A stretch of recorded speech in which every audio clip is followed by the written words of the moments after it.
À la fin de l'année 2024, après de très nombreuses années à tenter d'apprendre la philosophie de manière essentiellement autodidacte, en lisant des bribes de bouquins à gauche et à droite, en regardant des vidéos sur YouTube, ce genre de choses, j'ai fini par conclure que la seule manière qui me permettrait d'arriver à un objectif satisfaisant, c'était de me taper le corpus de philosophie, de lire les œuvres.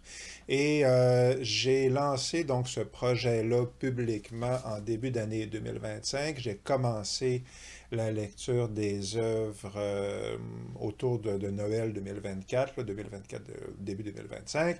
Et me voici maintenant 10 mois plus tard avec un bilan de où j'en suis rendu pour le moment. J'avais fait une vidéo au mois de février, je crois que c'était, où je présentais là, ce que j'ai baptisé le projet philosophique, avec ce don de la trouvaille qui me caractérise. Oui, le projet philosophique.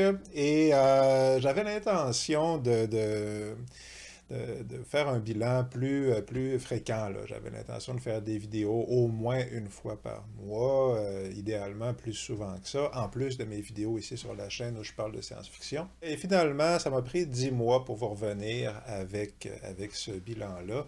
Puis peut-être que j'aurai l'occasion de vous dire pourquoi, mais c'est parce que je sentais ultimement, j'ai vite senti que j'étais pas prêt, en fait. J'ai vite senti que mon intuition était justifiée, qu'il y avait vraiment quelque chose qui me poussait vers cette lecture-là. Puis je pense que c'est quelque chose, je soupçonne que beaucoup de gens ressentent présentement, en fait. Mais fondamentalement, je vais vous présenter aujourd'hui rapidement la méthode que j'utilise. Là, c'est quoi le projet philosophique dans les très grandes lignes. Ensuite, je vais vous faire un bilan très rapide de mes lectures jusqu'ici. Qu'est-ce que j'ai lu, combien de pages, etc.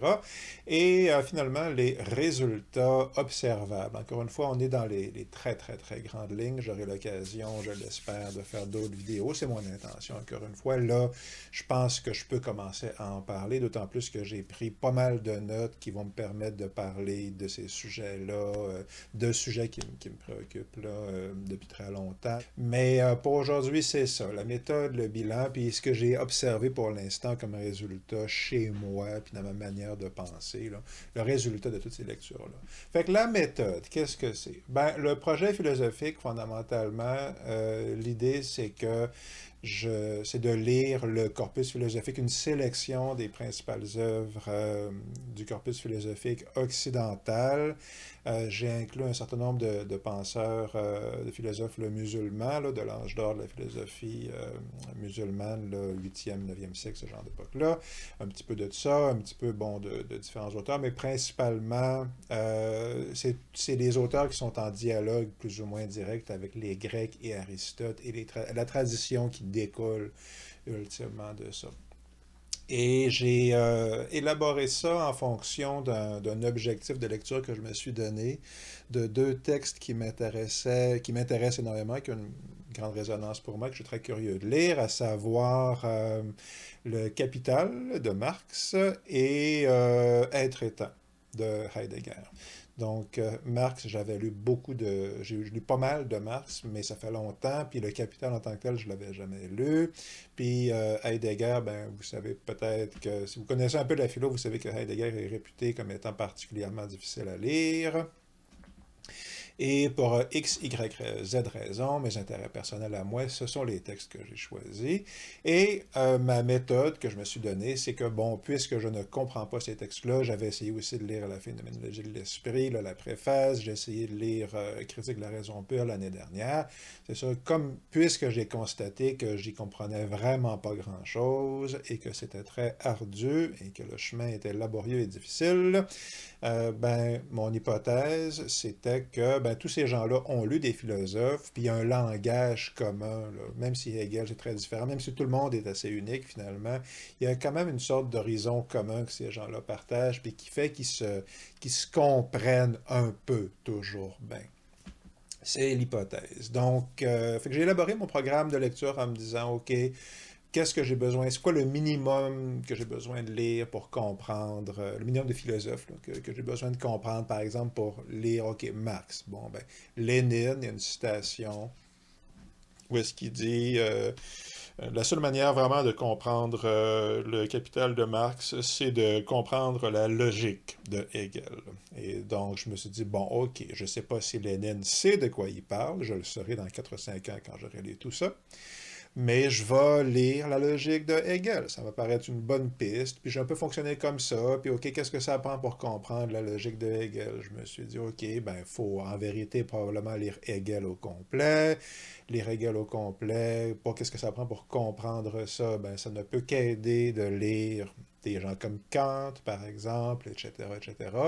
Puis il est bien évident que tout ça, ça repose sur les Grecs, etc. Donc j'ai élaboré un programme de lecture que j'appelle, encore une fois avec cette originalité qui me caractérise, le corpus philosophique. C'est ça qu'on utilise, le corpus du projet philosophique que vous trouverez sur mon Substack gratuit. Là, je l'ai rendu public si vous voulez suivre à la maison et faire votre propre version de ce projet-là. Puis aussi sur mon Patreon, je l'ai pas mis pour l'instant, mais l'idée c'est que le Patreon puis le Substack vont avoir grosso modo le même contenu. C'est selon que vous préférez l'un ou l'autre, si vous voulez me soutenir, ou juste même y aller gratuitement. Là, il y a les deux options. Peu importe, les liens sont dans la description, mais l'idée ici, je vous en parle parce que le corpus dont je parle, que j'ai élaboré pour me permettre la compréhension de ces deux livres-là et de manière plus générale, l'œuvre de Marx et de Heidegger, mais aussi de manière plus générale d'acquérir donc cette connaissance philosophique-là.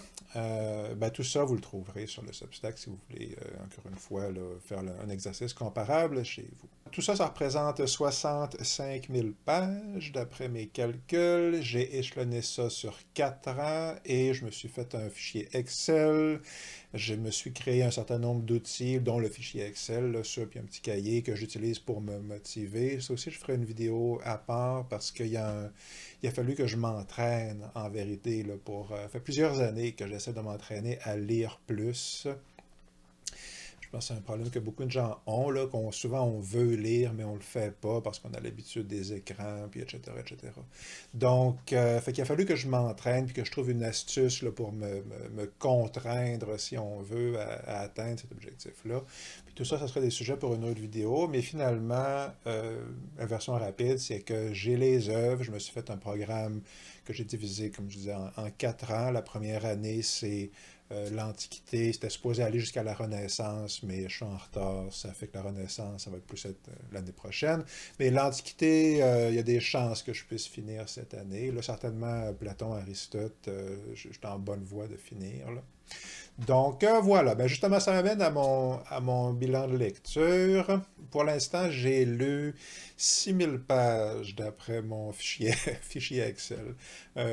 Grosso modo, c'est ça l'ordre de grandeur. Et 6000 pages, soit 15 textes d'Aristote, 15 livres d'Aristote, puis presque tous les dialogues de Platon. Alors, en gros, je vais vous montrer la pile parce que c'est pour le fun.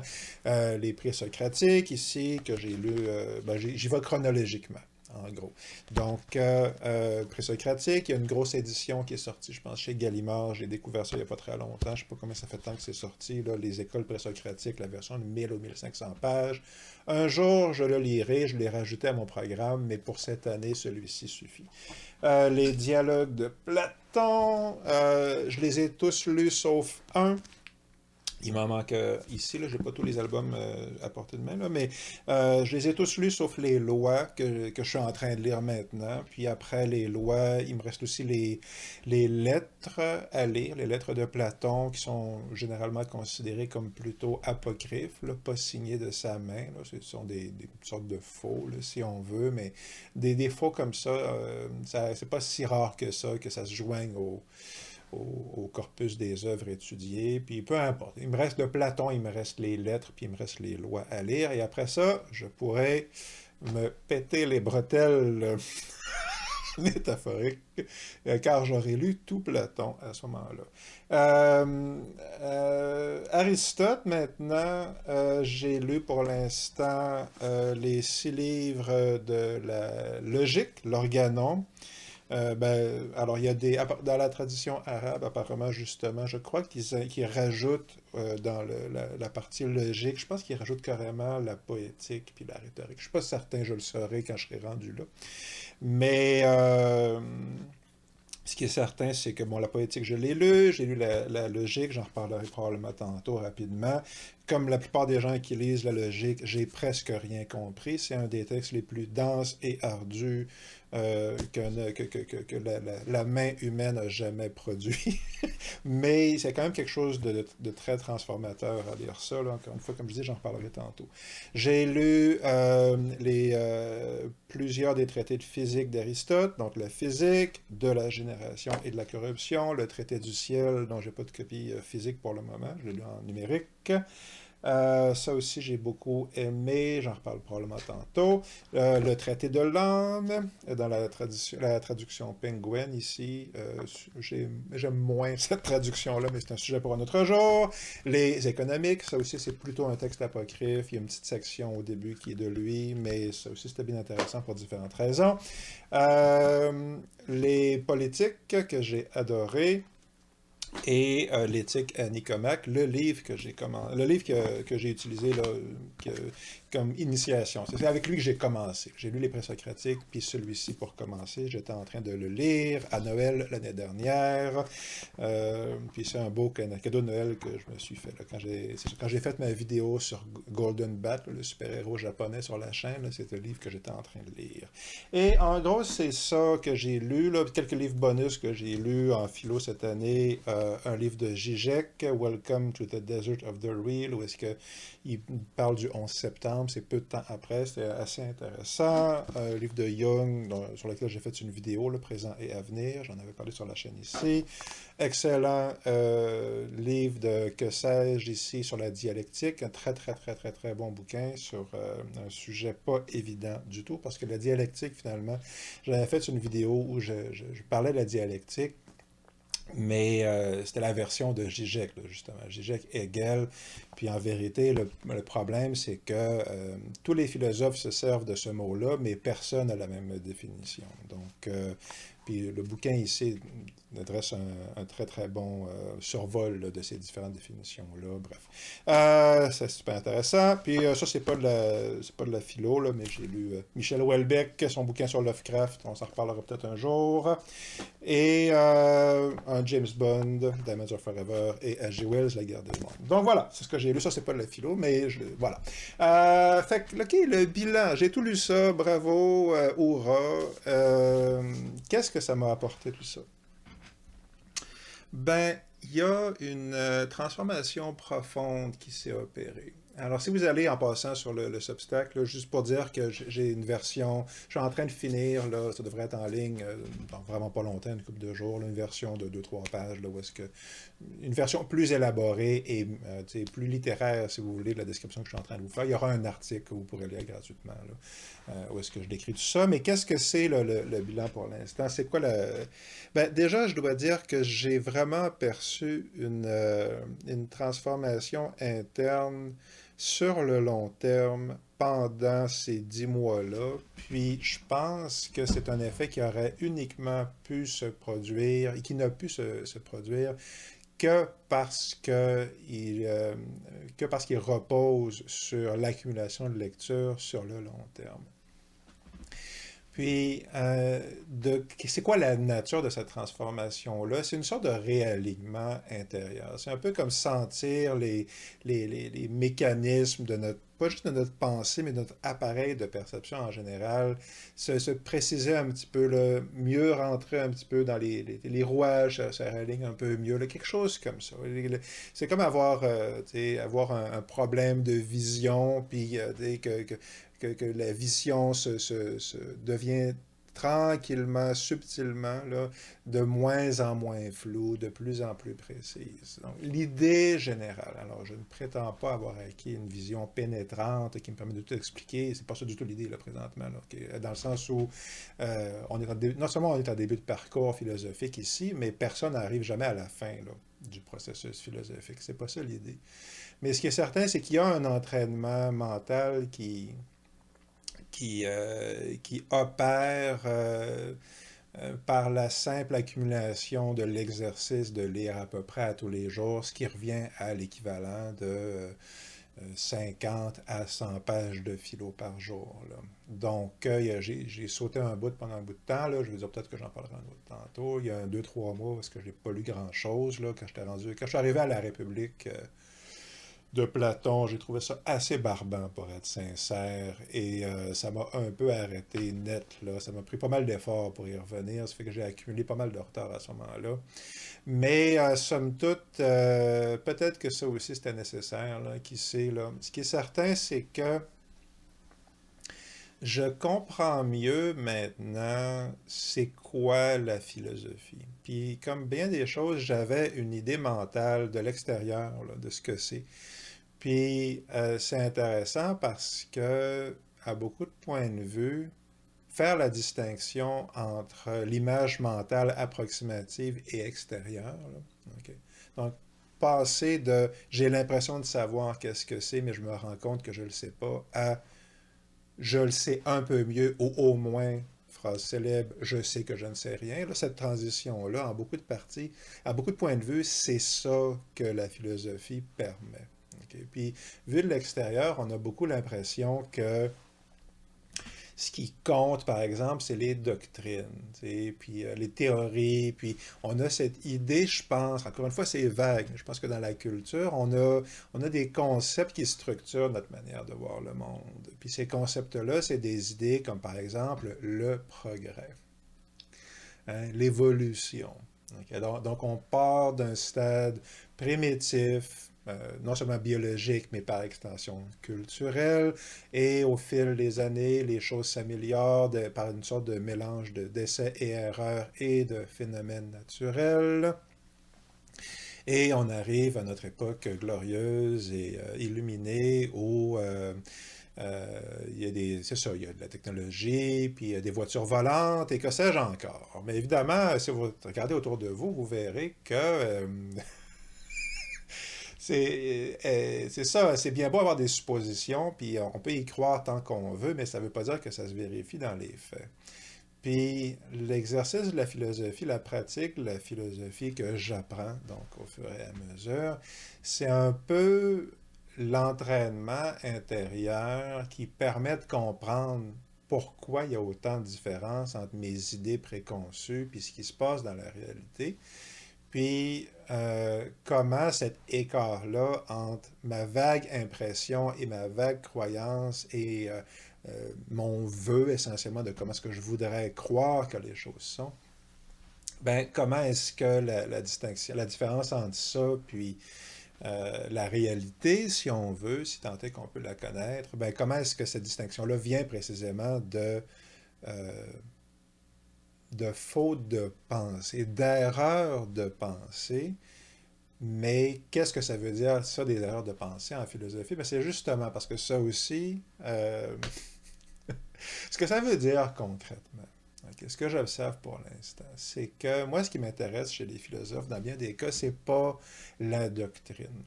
Okay? C'est pas, par exemple, bon, Platon, là, la théorie des idées, là, donc la théorie des idées de Platon, c'est sa doctrine principale.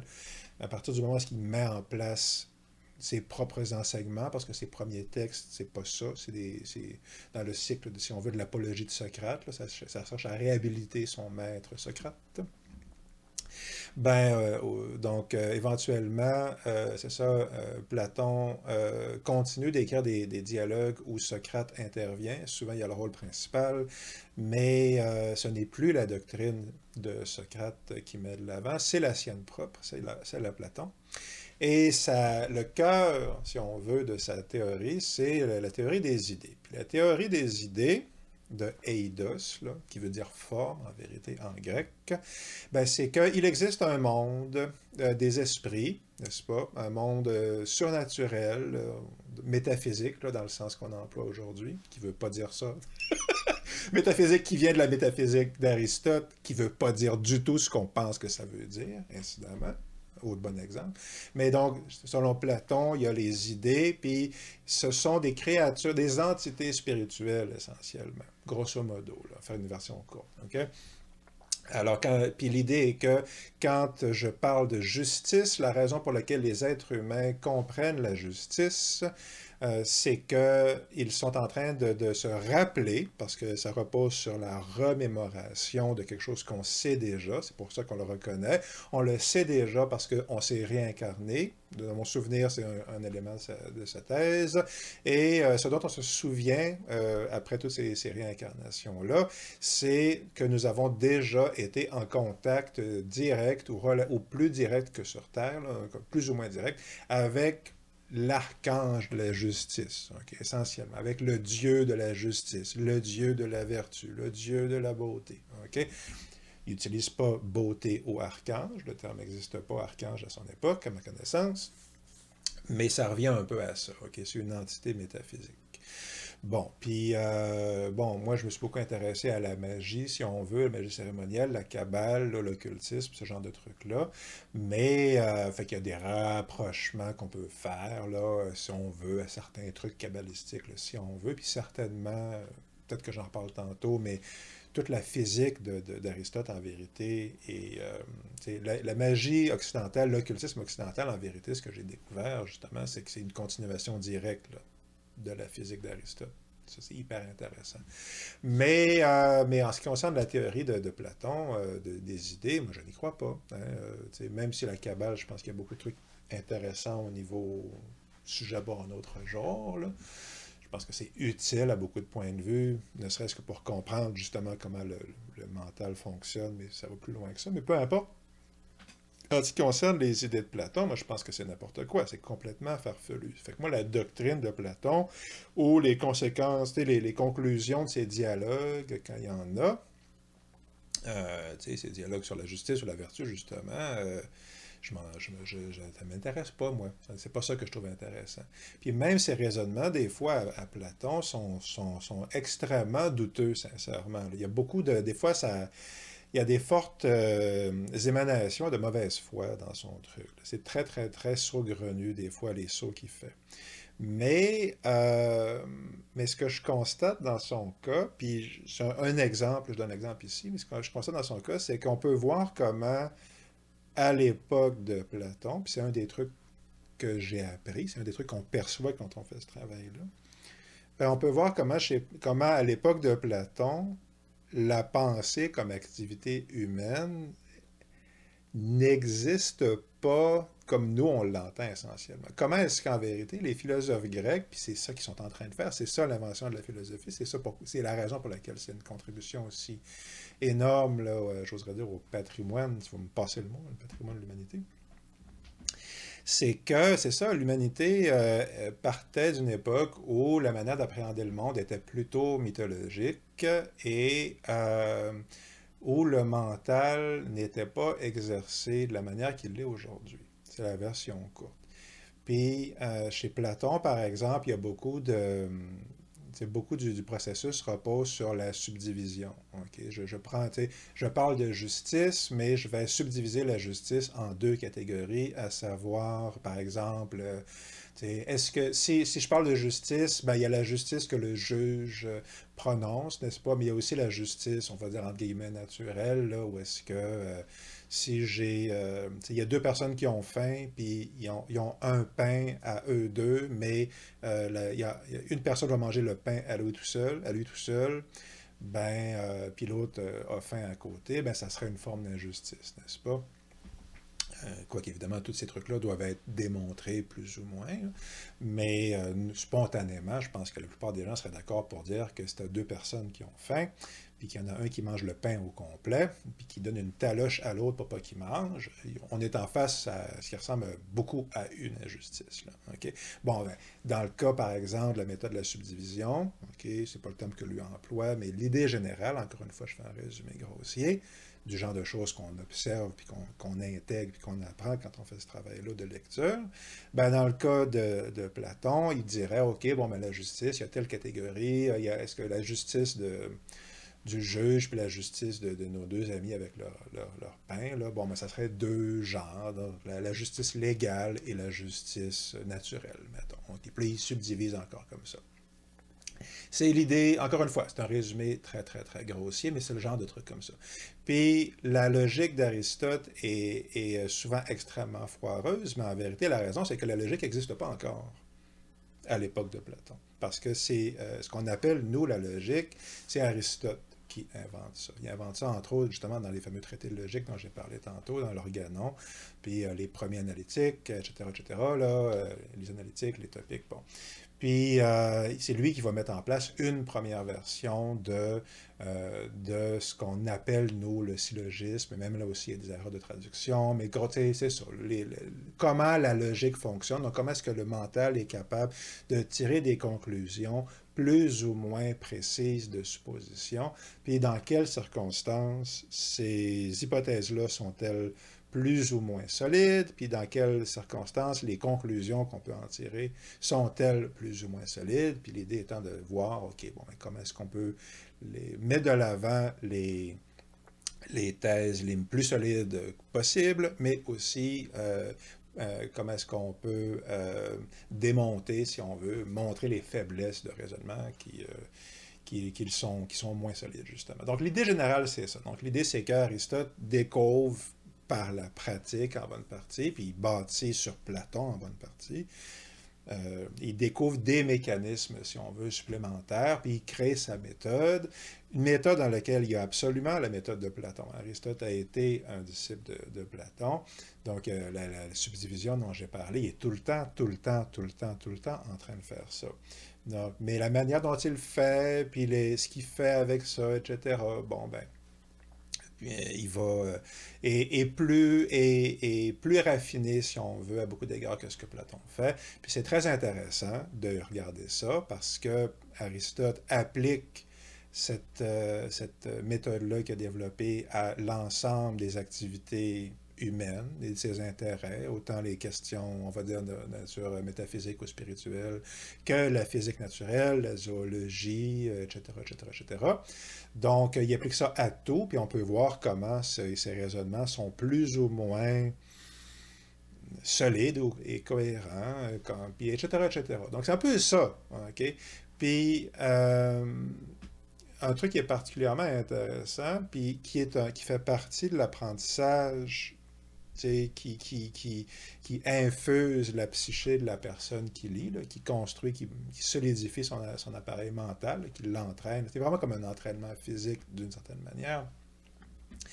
Ben, c'est de voir aussi comment est-ce que autant Platon que Aristote, mais qu'en vérité pratiquement tous les philosophes qui ont suivi, comment est-ce que tous ces gens-là, ils ont des angles morts. Puis dans le cas d'Aristote, par exemple, bon, il parle des éléments. Il est tout le temps en train de parler. Il parle souvent des les fameux quatre éléments, le feu, l'eau, l'air, puis la terre. Puis, dans ses traités de physique, ces traités de physique, en vérité, reposent là-dessus. Son traité du ciel est en énorme partie basé sur une exploration des différents éléments, puis comment est-il possible que les éléments créent un objet, forment un objet quand on les assemble ensemble. Bon, puis ben c'est ça, le fait que c'est absurde, ça lui a pas échappé, là. Donc c'est assez intéressant en vérité, mais ça lui a pas échappé. Puis il soulève des objections par rapport au système de ses prédécesseurs, Empédocle, Jean, etc. Mais ça ne lui a pas empêché ça l'a pas mené au point où est-ce il a conclu, ben peut-être que la théorie des éléments n'est pas vraie. Peut-être qu'il y a une autre explication à la science. Puis il y a des raisons à ça. Puis ces raisons-là, elles sont nombreuses et fascinantes, puis lourdes de conséquences. Alors, c'est un sujet encore une fois pour une autre vidéo, mais un des trucs, à mon avis, déjà, c'est que, ouais, au niveau strictement physique, c'est pas vrai, les éléments, mais au niveau métaphorique, il y a quelque chose, il y a peut-être une raison pour laquelle on s'en sert tout le temps, ne serait-ce que parce que, justement, ça correspond à quelque chose dans notre mental, dans la manière dont le mental lui-même fonctionne, dans la manière dont lui a tendance à créer des catégories. Bref, ce genre de trucs-là. Ça là-dessus, j'ai d'autres vidéos qui s'en viennent là-dessus. Là. Il y a une manière de parler de ça avec Lovecraft, là, le mythe de Cthulhu, là, ça s'en vient, ça va être sur vos écrans dans pas longtemps. Mais ouais, ok, le fait est que Aristote, il parle de physique, mais il explique par l'observation pourquoi est-ce que la Terre est le centre du monde. Ben ouais, quoi, c'est pas vrai hein, que la Terre est le centre du monde. Donc il y a des faiblesses, là, mais en même temps, beaucoup de ces conclusions basées sur l'observation, sur la nature du ciel, sont étonnamment d'actualité, encore une fois. Il y a quand même des trucs où est-ce que ces conclusions sont très, sont valides, en vérité, là, sont très, très, très conformes et proches de ce que nous, on croit aujourd'hui, ce que nous, on a observé par des méthodes scientifiques plus rigoureuses. Puis, fait que bon, mais autre angle mort, le deuxième que je mentionne, c'est Aristote, puis après ça, je commence à m'orienter plus vers la fin de la vidéo, là, mais les autres trucs que j'ai retenus, ce qu'apporte à la personne qui fait l'exercice de lire tous ces œuvres-là, ce que ça apporte à la personne qui le fait au niveau de comme une transformation intérieure, ben c'est ça, le dernier aspect, Aristote croit à l'esclavage. Puis là, parce qu'on parle des angles morts. Puis, dans les politiques, entre autres, mais ça revient assez souvent, là, je suis en train de lire l'éthique à Eudème. Bon, ben, l'éthique à Eudème, qui est son autre grand traité d'éthique, là, avec l'éthique à Nicomaque, ben, ouais, il y a des très, très longs passages où est-ce qu'il explique pourquoi est-ce que l'esclavage est une bonne chose pour tout le monde, puis pourquoi est-ce que c'est moralement une bonne chose. Puis Aristote, moi je suis convaincu qu'il est de bonne foi, là. C'est ça le truc. C'est un gars intelligent et de bonne foi, puis c'est un gars qui assigne vraiment une importance réelle et profonde là, à la vertu dans son sens le plus noble, à un comportement, au comportement d'une bonne personne, on va dire. Qu'est-ce que ça veut dire être une bonne personne? Il accorde beaucoup d'importance à ça.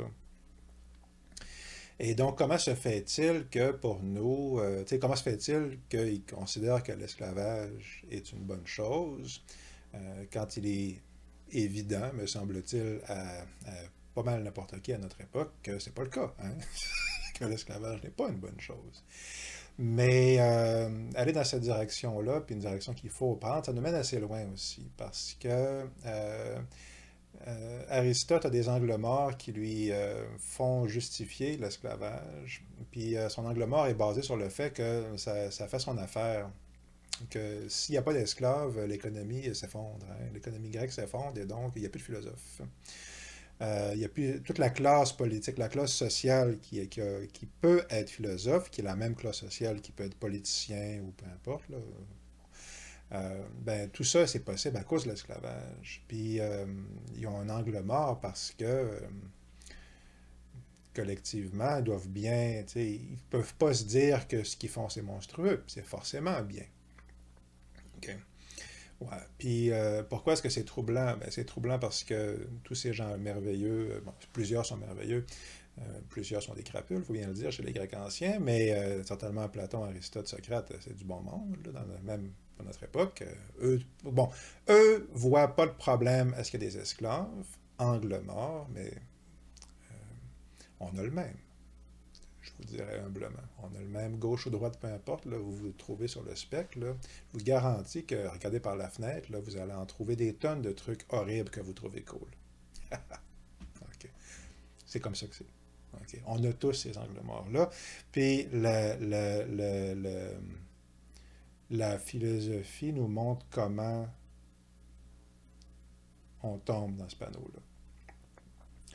Et nous permet par nous-mêmes de s'en rendre compte. Puis le fait que Platon et Aristote ne se rendent pas compte, par exemple, que l'esclavage ne marche pas, ben, ça nous indique aussi à quel point ça nous dit quelque chose sur la complexité de l'appareil mental avec lequel on vient au monde, mais sans savoir comment il fonctionne. Puis le fait que ça a pris 2500 ans pour qu'on se rende à aujourd'hui, puis qu'on est pratiquement autant mélangé que dans le temps, en vérité, qu'on ne les comprend pas, ces textes-là, puis etc., puis on baigne dans le mensonge et l'injustice, bon, autour de nous, etc., les catastrophes environnementales, appelez ça, peu importe, là, okay. Le fait que les affaires ont encore l'air d'être aussi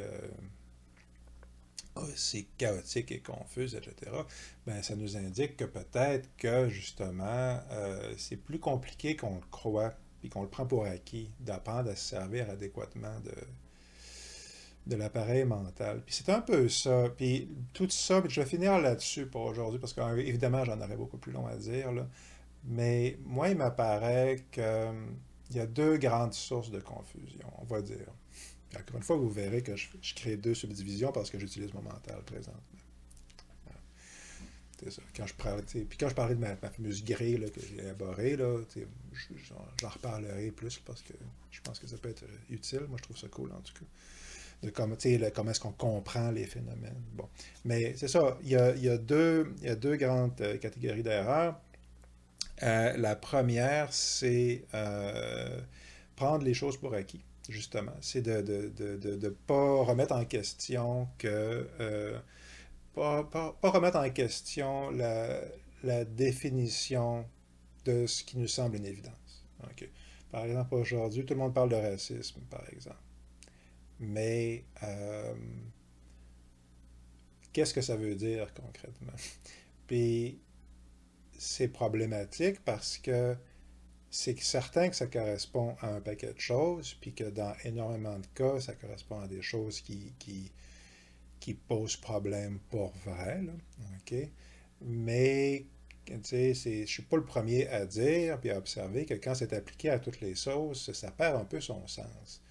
Fait que, tu sais, puis c'est employé souvent, les termes comme raciste ou homophobe, là, si on voit n'importe quoi, c'est utilisé dans des contextes souvent extrêmement polémiques.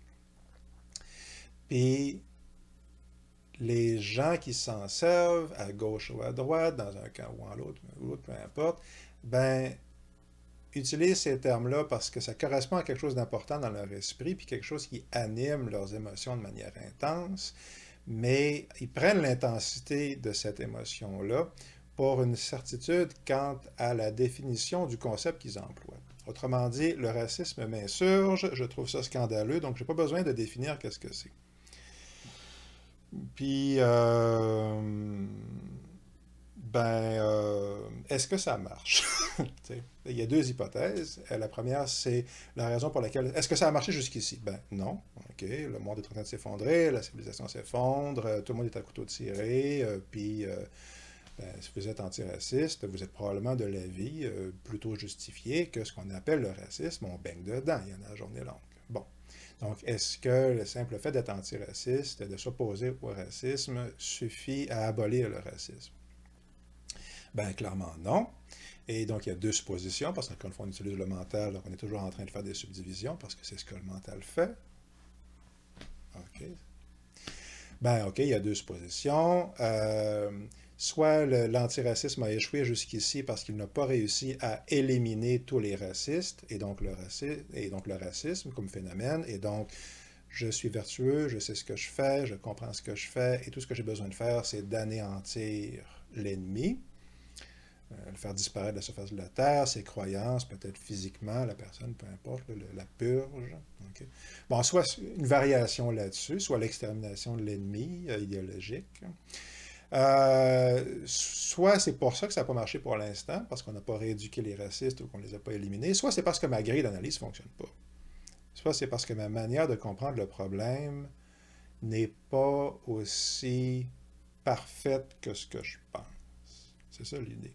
Puis l'idée, c'est que peu importe la croyance qu'on a, puis peu importe l'idéologie ou le système de valeurs auquel on souscrit, il est presque certain que il y a des trucs qui sont plus fous là-dedans, plus flous que ce qu'on veut bien croire. Puis ce qui les rend fous, justement, le flou devient le fou, grosso modo.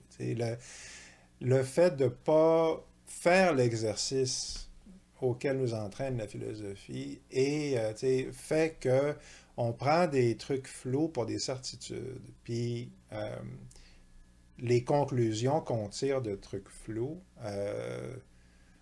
peuvent pas être plus solides que les prémices et les hypothèses. Donc, le principe général, c'est ça. Le principe, c'est donc, s'il y a quelque chose qui me tient à cœur, s'il y a une valeur qui me tient à cœur, s'il y a une croyance ou une pensée que je trouve importante, l'exercice de remettre en question, okay, de réexaminer c'est quoi les concepts que j'utilise, okay, la justice, le racisme, la vertu, peu importe, puis de le faire de manière de bonne foi en interrogeant ce que je fais, puis en le remettant en question, ben, est essentiellement obligatoire là, si vraiment je veux arriver au meilleur résultat possible. C'est en tout cas la prémisse de la philosophie comme projet, comme projet de l'humanité essentiellement. Puis euh, je pense que ça se confirme, effectivement. Puis qu'est-ce que ça veut dire concrètement?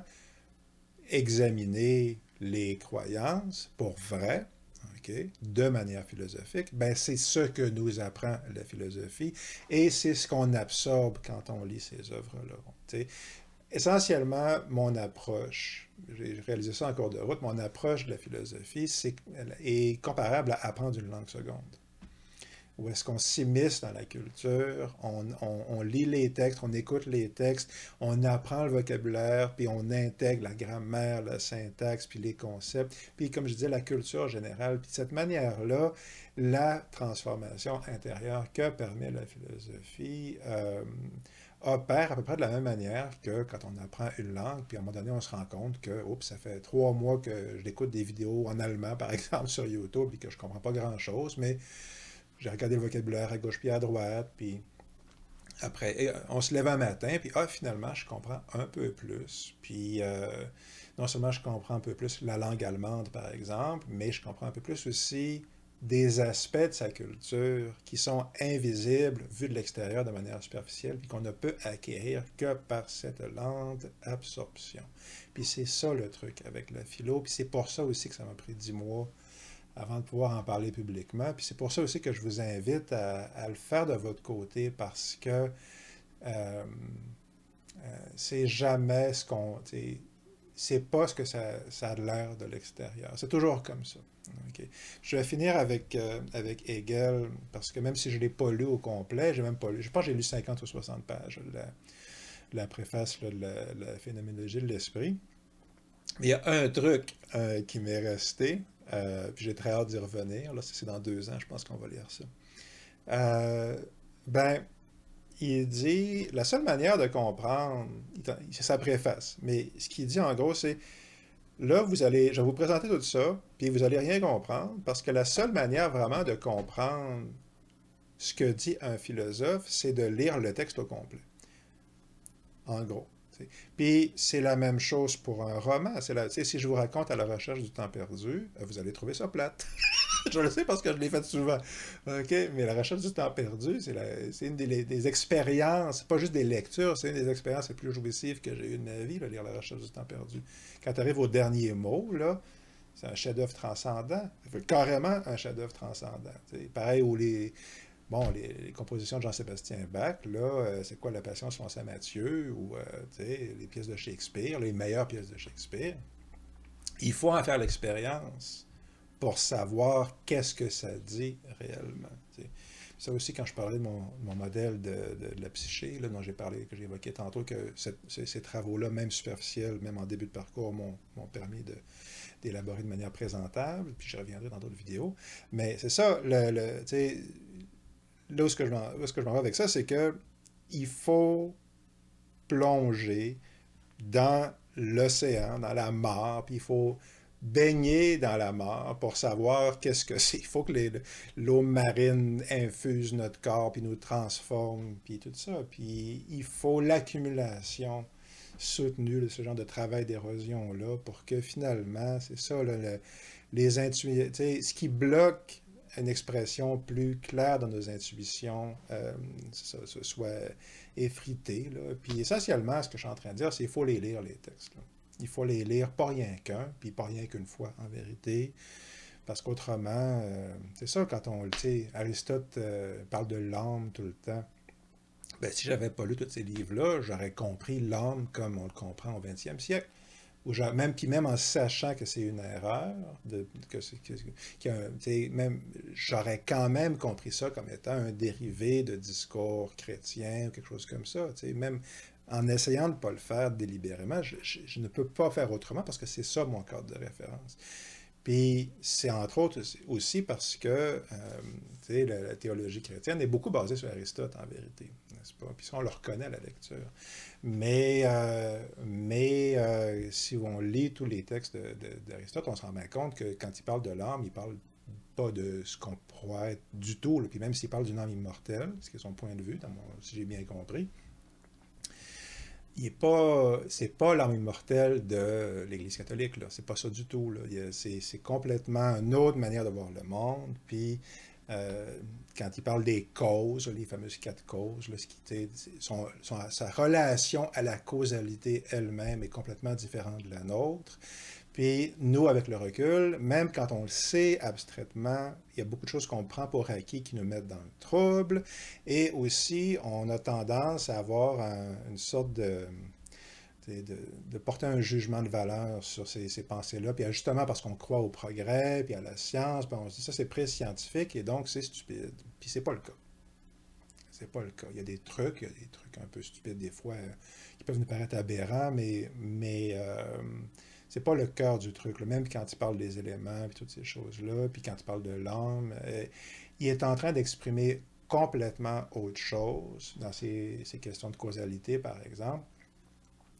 Puis quelque chose qu'on a perdu de vue, en vérité. C'est quelque chose. Puis ce qu'on a perdu de vue a créé ces angles morts, entre autres, qui nous mettent dans le trouble. Est-il possible que c'est ça, que les erreurs d'interprétation qui sont accumulées au fil des années parce qu'on fonctionne avec des lieux communs, puis etc., puis qu'on sait pas comment, on ne sait même pas comment penser avec des lieux communs, ce que Aristote peut nous enseigner, etc., etc. Bref, ça se peut-tu qu'on soit dans les patates, puis qu'on comprenne les affaires tout croche, puis qu'on ne sait pas de quoi qu'on parle? Ben oui, c'est rien que ça qu'on fait. Puis pourquoi est-ce qu'on lit la philosophie? Pour se rendre compte que c'est ça qu'on fait. C'est ça l'idée. Okay. C'est pas pour apprendre des affaires par cœur, c'est pour s'entraîner à faire ça. Puis à date, ça fonctionne. Pour moi, je peux observer que ça fonctionne. Je fais la différence, puis je prétends pas avoir le dernier mot sur tout, bien au contraire. Puis c'est ça, mais c'est un programme, bon, c'est un programme sur plusieurs années, puis c'est un programme sur toute une vie, puis sans doute faire plaisir à Platon sur plusieurs vies, en vérité. Mais, puis certainement, j'aurais pas trop de 4 ou 5 ans, puis 65 000 pages. C'est pas trop, là, pour faire cet entraînement-là, puis c'est juste une propédeutique, en vérité. C'est juste une entrée, une introduction, là, c'est un début de parcours philosophique, ça. Mais c'est en même temps aussi la pratique de la philosophie en temps réel. Puis on est en train d'en faire maintenant en lisant ces textes-là, puis en parlant. Puis si vous mettez des commentaires dans les... si vous êtes rendu jusqu'ici, en quelque part, les commentaires que vous répondrez à cette vidéo-là, c'en est. C'est un dialogue, la philosophie. Pas juste parce que Platon écrivait des dialogues, c'est toujours un dialogue avec le passé, puis avec le présent, puis avec l'avenir. Donc, sur ces belles paroles, je suis très content parce que mon intuition m'a dit que c'était important pour moi, puis qu'il y avait quelque chose d'utile là-dedans. Puis,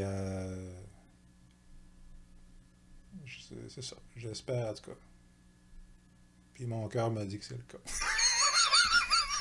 Puis ma pratique raisonnée, pour l'instant, me dit qu'il y a des raisons de croire que c'est pas complètement irraisonnable et fou d'en venir à la conclusion que oui, effectivement. Bref, ça vaut la peine. Faites-les. Lisez-en de la philosophie. Puis, encore une fois, je ferai d'autres vidéos, mais pour l'instant, je vous laisse là-dessus. Mais la vie est belle, puis la civilisation donne toutes les indications d'être en train de s'effondrer. Pas vrai, là. Pas métaphoriquement, mais pas vrai. Puis, il y a des nombreuses indications qu'on est soit au début d'une période obscure, là, un âge d'ombre, n'est-ce pas? Ou qu'on est carrément dedans depuis un bout. Mais il y a aussi de nombreuses indications qu'on est à l'orée ou à l'intérieur d'une deuxième ou troisième renaissance, un peu ça comme vous voulez. Puis c'est à ça, je pense, qu'on est convié à participer aujourd'hui. Et c'est pour ça qu'on est là, entre autres. Et la vie est belle, donc portez-vous bien. On lâche pas. OK, go! Vie longue et prospère. À la prochaine.